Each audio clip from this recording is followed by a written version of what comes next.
Kalau kita tawakal ke Allahnya 100%, Allah nolongnya 100%. Dan ukuran persentase itu yang tahu cuma kita, karena di hati kita itu yang muncul. Ada satu titik keraguan, berarti kurang dari 100%. Keraguan itu memperlambat datangnya pertolongan dan keajaiban dari Allah. Makanya aku tergantung prasangka hambaku kepadaku. Kenapa ada orang di zaman dulu tuh kayak dapat karomah, keajaiban-keajaiban dalam hidupnya. Kayak nggak mungkin terjadi secara logika dan ilmiah. Karena memang dia yakinnya ke Allah itu 100%. Apakah kalau kayak gitu kita nggak perlu ikhtiar? Perlu, tapi ikhtiar nggak ada hubungannya dengan keyakinan. Ikhtiar itu hubungannya dengan kewajiban. Allah yang suruh ikhtiar, tapi yakin berhasil apa enggak, itu urusan yang kedua. Urusan hati antara kita dengan Allah Subhanahu Wa Taala. Kayak kita minum obat, tentunya kita harus beli obat yang paling bagus, dokter yang paling recommended, yang spesialis. Oke, itu ikhtiar. Tapi kalau sampai hati kita terlibat dengan ikhtiar itu, meyakini bahwa kalau ini pasti sembuh, kalau ini kayaknya nggak ada harapan, soalnya dokter juga nggak ahli, berarti hati kita sudah terpaut dengan makhluk dan berarti sudah berkurang yakinnya kepada Allah. Saat itu kita tidak akan melihat keajaiban. Yang terjadi dalam hidup kita saat itu apa? Hal-hal yang ilmiah. Kenapa kita hanya ngalamin hal-hal yang ilmiah? Karena kita yakinnya kepada hal yang ilmiah. Kenapa ada orang yang ngalamin hal-hal yang sifatnya miracle? Karena dia yakinnya kepada mukjizat, yakinnya kepada aun atau pertolongan dari Allah Subhanahu Wa Taala.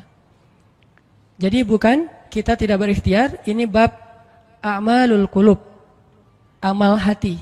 Apakah hati kita yakin gak sama Allah Subhanahu Wa Taala? Dan Umar mendengar cerita itu semakin yakin sama Allah. Makanya nanti muncul kasus di zaman Umar tuh luar biasa. Ini presiden kalau imannya 100% ke Allah, ada masalah di negaranya tuh, dia tinggal bilang, ya Allah beres tuh masalah. Jadi di Mesir waktu itu ada musim paceklik, sampai sungai Nil tuh hampir habis tuh. Sehingga air sungai Nil nggak mengalir lagi ke ladang-ladang jagung, gandumnya orang-orang Mesir. Dan orang Mesir yang dulunya menyembah anak sapi betina, mulai syirik lagi nih. Mulai berpikir, kalau kayak gini mah sama aja. Setelah Islam datang kita tetap aja susah, paceklik. Mending kita doa lagi ke nenek moyang kita, dewa-dewa yang dulu. Gubernur Mesir yang namanya Amr bin As waktu itu ngirim surat kepada Umar ke Madinah. Ya Amirul Mukminin, Mesir sedang diuji oleh Allah dengan kekeringan dan masyarakatnya hampir syirik. Kami mohon bantuan dari pusat, dari Madinah untuk membantu bagaimana mengatasi kekeringan di Mesir. Begitu surat itu sampai ke Umar bin Khattab, Umar nulis balik surat dalam bentuk doa. Bismillahirrahmanirrahim. Ya Allah, turunkanlah hujan untuk masyarakat rakyat Mesir. Dikirim ini surat ke Mesir. Waktu itu ibu kotanya masih Alexandria, belum Kairo. Dikirim ke Alexandria, malam itu diambil sama Amr bin As. Pas dibaca oleh Amr bin As, Bismillahirrahmanirrahim. Ya Allah, berikan rakyat Mesir hujan yang mencukupi untuk mereka. Saat itu juga hujan turun. Sampai sungai Nil meluap dan menggenangi ladang-ladang jagung dan gandumnya orang-orang Mesir. Dan mereka bertakbir semuanya. Cuman ngirim surat doang dari Amirul Mukminin. Kan enak ya? Coba kalau kita hidup di zaman Umar, ya Amirul Mukminin, saya belum dapat jodoh. Ya Allah beri dia jodoh. Beres. Cepet banget loh. Ya Amirul Mukminin, dia nolak saya, ya Allah terimalah. Terima. Yang kemarin nolak, hari ini kenapa ya saya jadi serak sama dia gara-gara doa Amirul Mukminin. Ini artinya teman-teman, keajaiban dari yakin kepada Allah itu luar biasa dari kisah Bapak tadi tuh. Kalau kita berbaik sangka kepada Allah. Kenapa nggak ikhtiar? Mungkin sudah ikhtiar bikin pengairan segala macam tapi belum berhasil, yang kurang cuma satu, doa. Doa mungkin udah banyak tapi belum diijabah karena doa-doa mereka tidak seajaib doanya Umar bin Khattab. Belum lagi Umar berdiri di atas mimbar. Ini mungkin terkenal nih, kejadian dalam perang Qadisiyah kalau nggak salah. Umar lagi khutbah Jumat di Madinah. Kaum muslimin lagi berperang di Irak melawan pasukan Persia, perang Qadisiyah namanya. Irak Madinah tuh kan kalau naik pesawat sekitar 2,5 jam, 3 jam, jauh tuh. Jakarta Medan lah, jauh. Nah Umar lagi khutbah di atas mimbar sholat Jumat, tiba-tiba tema khutbahnya tuh ganti gitu. Lagi ngomong tiba-tiba beralih tema, wahai kaum muslimin, naiklah ke atas bukit itu, baliklah kalian mundur-mundur gitu. Jadi Umar tiba-tiba kayak ngomongin sesuatu yang gak nyambung. Orang-orang heran, nih Umar kenapa? Oh ya udah biarin, namanya juga Umar gitu kan, dia punya Mungkin dia ngelihat setan atau apa, setan kan takut sama Umar. Diem.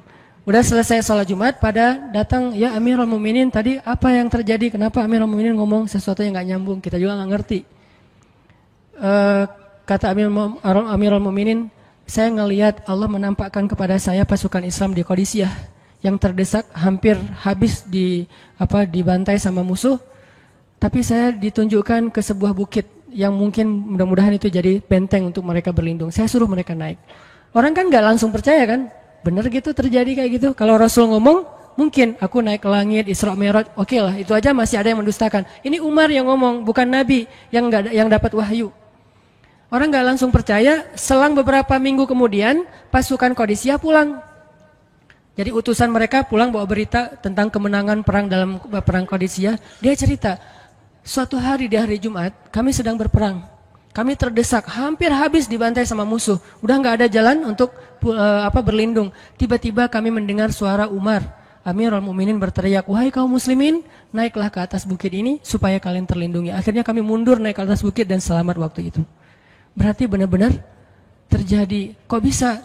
Ya, qadarullah. Ini keajaiban iman mereka. Apakah kita bisa mendapatkan pengalaman-pengalaman kayak gini? Bisa, kalau keimanan kita dengan level yang sama. Kalau nggak selevel yang sama pun, minimal kita nusaddid. Kalau kita tidak bisa sama persis, minimal kita berusaha untuk nuqarib. Berusaha untuk pengalaman kita nanti, walaupun nggak sama persis, mirip-mirip dengan pengalaman mereka. Lagi-lagi, bukan berarti tidak berikhtiar. Ini keajaiban-keajaiban yang terjadi. Dan saya juga baru ngalamin kemarin pas saya di seminggu, nggak kurang dari seminggu yang lalu, saya baru pulang dari laut di Batu Karas. Di sini ada teman saya, Agi. Mana Agi? Nah, ini Agi ya. Ini by the way model model iklan. Ada deh pokoknya iklan jodoh maksudnya. Agi ini anak Batu Karas. Agi boleh diceritain? Agi ini anak Batu Karas. Batu Karas itu Jawa Barat, daerah Pangandaran. Dari Bandung kurang lebih 6 jam perjalanan. Kalau lagi ada ombak saya suka ke sana nonton orang main surfing. Nggak main sih, main dikit-dikit tapi nggak jago. Nonton orang main surfing. Ketemu Agi. Agi nggak tahu tuh ya. 2 hari sebelum saya datang ke Batu Karas dia sakit, kayak demam gitu. Mungkin habis diputusin kali ya. Dia demam gitu, nggak enak badan, pengen pulang. Biasanya kalau nggak enak badan cuma dia tinggal di Jakarta, paling juga di kos-kosan. Tapi kali ini pengen pulang ke Batu Karas banget. Aduh, kenapa ya pengen pulang ke Basroh Batu Karas gitu ya. Batu Karas kayak Basroh gitu. Pengen ke Batu Karas. Pas dia pulang, hari saya lagi mau main tuh, dia diajak sama temennya, ngojay itu apa? Berenang yuk gitu. Berenang yuk, berenang. Dia ikut, padahal lagi nggak enak badan, tapi pengen berenang. Pas lagi di pantai, saya datang ketemu loh, kayak kenal nih, hitam-hitam ektis gitu. Ternyata ketemu saya, Ustadz Hanan ya, ya kenalan. Ustadz saya tuh ketemu Ustadz kemarin di Maruya pas kajian minggu bulan yang lalu.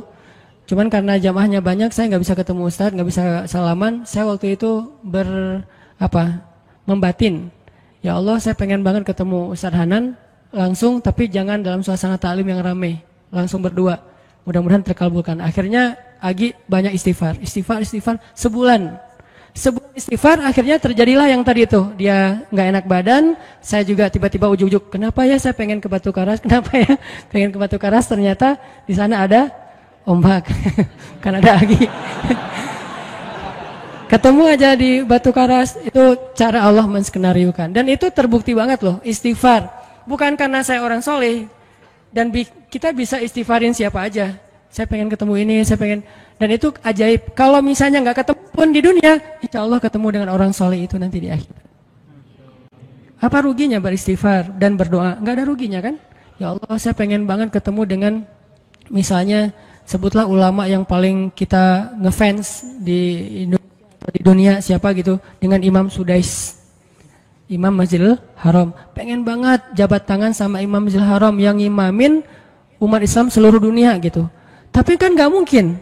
Kita umroh, kita haji juga nggak bisa ketemu dengan Imam Sudais. Kita berdiri paling depan ya, di dekat dengan Hajar Aswad. Begitu mau sholat diusir tuh.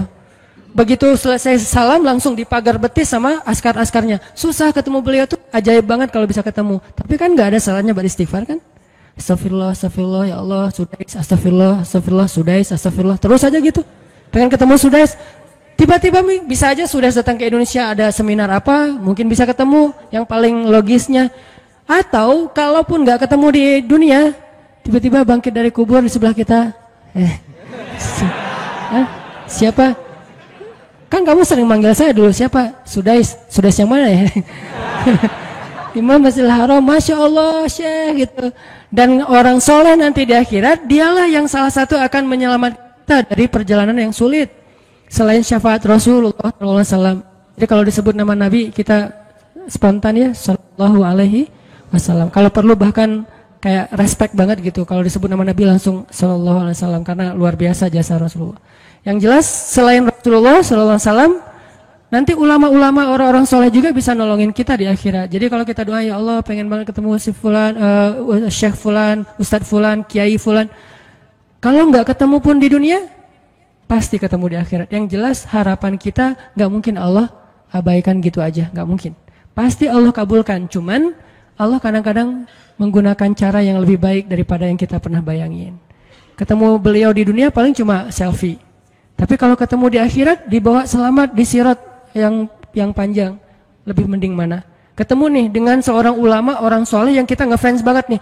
Pokoknya saya pengen banget selfie sama beliau, ya Allah. Apalagi kalau orang soleh itu followersnya banyak, misalnya ya. 1.100.000 sedikit itu mah, banyak model yang 17 juta, 19 juta. Pengen followersnya nambah kalau selfie sama beliau. Cuma nambah followers. Tapi kalau ketemunya di akhirat, nambah apa? Nambah derajat, naik level. Kita jadi selevel dengan masuk ke level beliau, padahal kita mah malahnya nggak selevel gitu. Kenapa? Karena dibawa sama beliau. Orang soleh itu kalau mau masuk surga, teman-teman nyari teman-teman yang mencintainya di dunia. Ya Allah, mana Fulan, dia mencintai saya di dunia. Ya Allah, mana Fulan, dia mencintai saya di dunia. Allah bilang, dia masih tuh di sidang, belum beres-beres, sudah sidang ke-30 misalnya.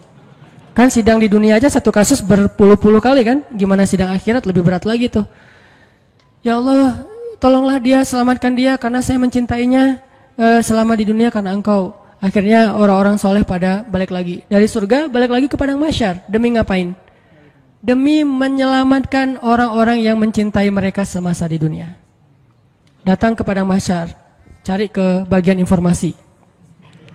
Tolong dong yang namanya ini gitu, panggilin. Perhatian-perhatian, Hanan At-Taki dipanggil sama Syekh siapa gitu. Saya dipanggil, datang aja. Mas, saya yang dipanggil, benar Hanan At-Taki? Ya, mana coba buktinya? Aduh, saya lupa bawa kartu nama. KTP misalnya. Udah pasti tahu lah ya malaikat sama kita. Udah masuk aja. Tuh ada yang nungguin di business lounge gitu. Jadi ada VIP lounge-nya gitu kan. Oh, saya boleh masuk VIP lounge-nya. Masuk ke VIP lounge. Udah sampai di sana udah ada makanan segala macam, mereka lagi duduk. Kayak asa kenal nih, siapa ya? Dekat Hanan ya? Ya, wah kita sering ketemu dalam doa. Wah, akhirnya pelukan. Ada apa Syekh? Yuk ikut saya ke surga, kan enak banget kan? Terus sidang saya gimana? Udah beres, diberes sama teman-teman saya di sana. Saya banyak teman di dalam gitu. Saya banyak. Beres kan? Di dunia aja bisa gitu, masa di akhirat gak bisa? Tapi dengan seizin Allah dan Allah ridho dengan kebaikan-kebaikan itu. Jadi gak ada sia-sianya juga. Kita kan dulu saya pernah cerita yang Imam Ahmad bin Hambal kan yang pengen banget ke Basrah, dan itu ternyata terjadi juga sama Agi. Dan terjadi juga sama salah seorang driver ojek online di Bandung. Baru 2 bulan yang lalu kejadiannya. Saya lagi datang ke markasnya Pemuda Hijrah, kita sering ada kayak rapat gitu di kantor. Markas kita namanya Masjid Al-Latif di dekat Gedung Sate. Datang dari pagi rapat sampai sore. Dan saya pakai baju main biasa, bukan pakai baju taklim. Sebetulnya sama aja sih. Nah, waktu itu sholat zuhur di Masjid Al-Latif, saya ngimamin sama asar. Habis asar pulang, karena nggak nyetir sendiri, saya pakai online, saya order nih. Order, pakai ojek, ada yang ngambil. Drivernya ngambil, datang, jemput, pulang. Kemana? Ke Cimahi, pulang. Di tengah jalan dia nanya, Mas sering sholat di Masjid Al-Latif itu ya? Saya bilang, ya lumayan, saya bilang. Ya itu masjid rame banget, anak-anak muda pada numplak di situ taklim. Siapa sih itu, ada imam muda, bagus suaranya gitu. Ntar jangan GR dulu. Muzammil, oh iya Muzammil, ya bagus tuh. Tadi udah GR, ternyata salah. Oh Muzamil, benar-benar Muzamil tuh suaranya bagus banget ya, anak ITB kan? Ya anak ITB ya. Kalau Mas di situ sering ngimamin juga? Ya sesekali sih saya bilang. Dia mulai curiga gitu. Suka ikut talim juga di sana? Ya kadang-kadang saya bilang. Kenal sama Muzamil? Ya lumayan, padahal murid sendiri kan. Lumayan saya bilang. Oh Mas kayak nggak asing nih. Mas tadi ngimamin sholat zuhur bukan? Ya saya bilang. Mulai curiga kan dia. Mas namanya siapa sih Mas? Hanan saya bilang. Hanan? Hanan yang mana nih? Ya.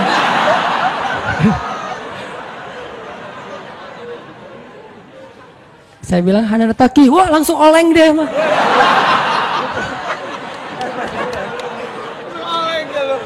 Oh, Mas biasa aja Mas biasa aja gitu. Ini benar Ustaz Hanan Taki, benar. Masya Allah, ya Allah, udah gitu kayak terharu gitu, heboh, semua orang pada ngelihat lampu merah lah gitu ya, pada ngelihat semuanya. Saya langsung pakai masker, gitu. Ustadz tahu nggak Ustadz, saya sebulan ini istighfar terus habis dengerin cerita Imam Ahmad bin Hambal yang ke Basrah, saya istighfar, ya Allah pengen banget ketemu Ustadz Hanan, tapi jangan ditaklim berdua, jadi bisa curhat-curhatan gitu. Ternyata Allah bikin skenario, saya order ojek online, dia ngambil, jadi ngobrol di jalan sampai ke rumah, akhirnya bertamu nggak pulang-pulang. Wah ini luar biasa cara Allah. Dan wallahi teman-teman, dan itu terjadi. Jadi udah 2 kasus nih yang saya alamin ya. Satu lagi yang ojek online tadi, dan dua-duanya hajatnya sebulan Allah kabulkan. Jadi kalau ketemu saya aja sebulan gampang, masa ketemu jodoh bertahun-tahun gak dapat ya?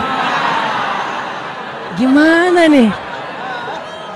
Istighfarnya gimana nih?